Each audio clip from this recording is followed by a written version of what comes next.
I first got into basketball in 1956.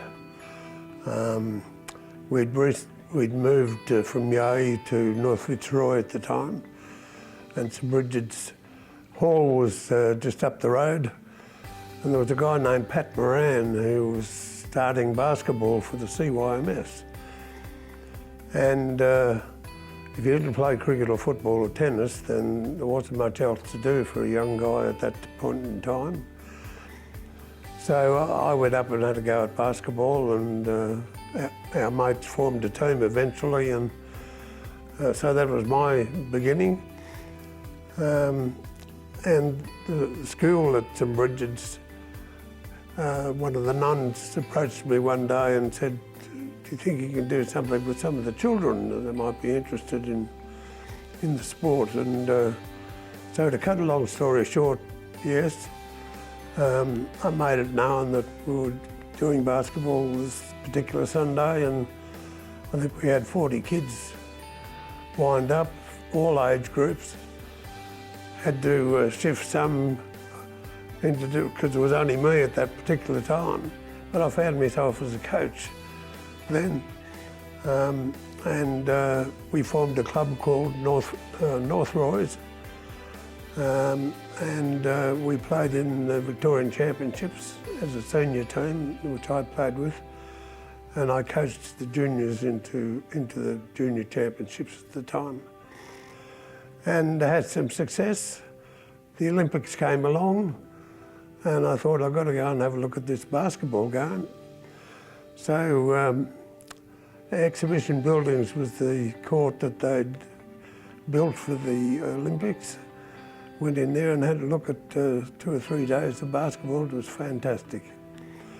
And that won me. I had to learn more about this basketball, so I bought a book at a store called the Technical Bookstore in Swansea Street that had been recommended by John Bunn, who was a well-known American coach at that time. And that was my resource manual for coaching, and I've still got it. From there, I lost my centre, Frank Woodhouse, who was recruited by the Melbourne Tigers. And I had 2 young fellas, Graham Calverley and Ron Dunstan, who were very, very good basketballers. Both made state at under 18 level. And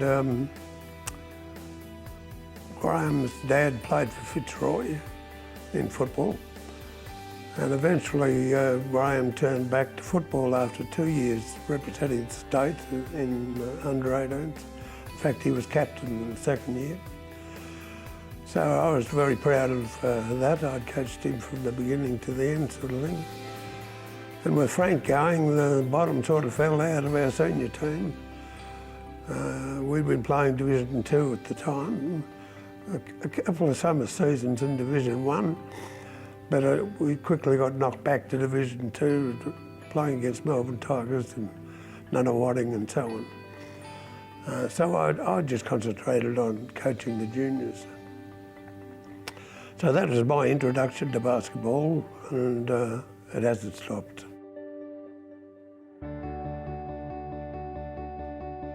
Well, in 1965, I did some volunteer work for the Fitzroy Football Club. They had a reform committee come in, and all situations were declared vacant. So I applied for Secretary of the Seconds, which was a volunteer secretarial job, and wound up manager of the under-19s. So I had 3 years there, and the final year I was secretary of the club. And following that, I got told that there was a job going at Ballarat, which was 1972.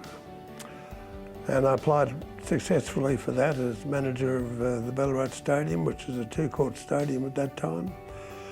And my appointment was as head coach as well. So it It was a difficult task because I had to try and bring together a group of players who had gone to the country championships, the country premierships and other tournaments, thinking it was a boys' weekend away. I had to try and change the mindset, and it was very difficult to do that.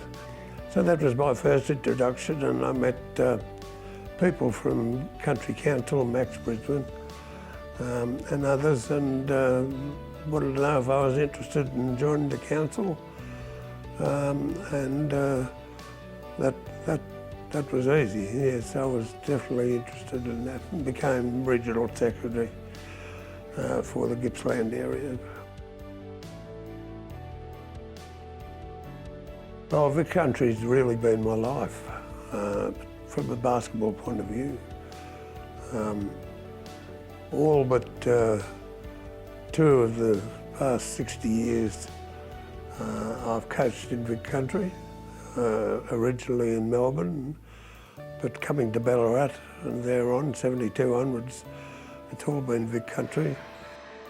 The leaning to Vic Country has always been there, and I've tried in various ways to promote Vic Country,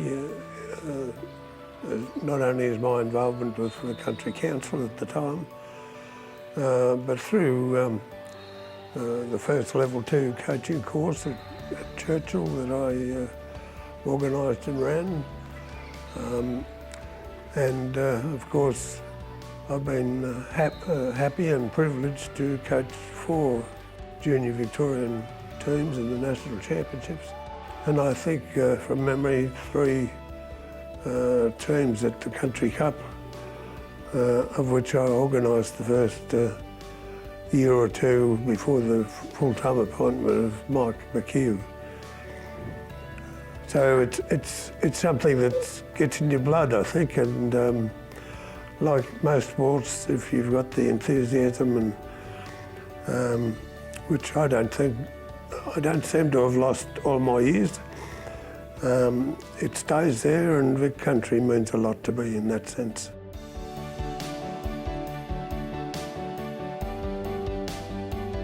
I couldn't recommend it more highly. It's getting involved in coaching or administration for that matter, but certainly in coaching it gives you great rewards.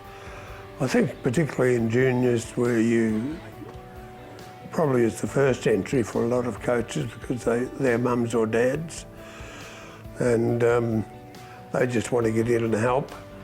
And if they can be recruited and trained and rewarded for their efforts, it's a great position to be in, because you see kids improve, and nothing like little Johnny and Isabel running up and down the court and the smiles on their faces when they throw their first basket. And at a later time, if you worked yourself up to get involved in skill days and the academy, again to see those children come through. With the academy now, I get tapped on the shoulder every now and again by a player who says that, did you know you coached my mum? Or did you know you coached my dad? And you feel really, really privileged, I think, to be able to say you've done that. But great rewards. They're not financial, but great rewards.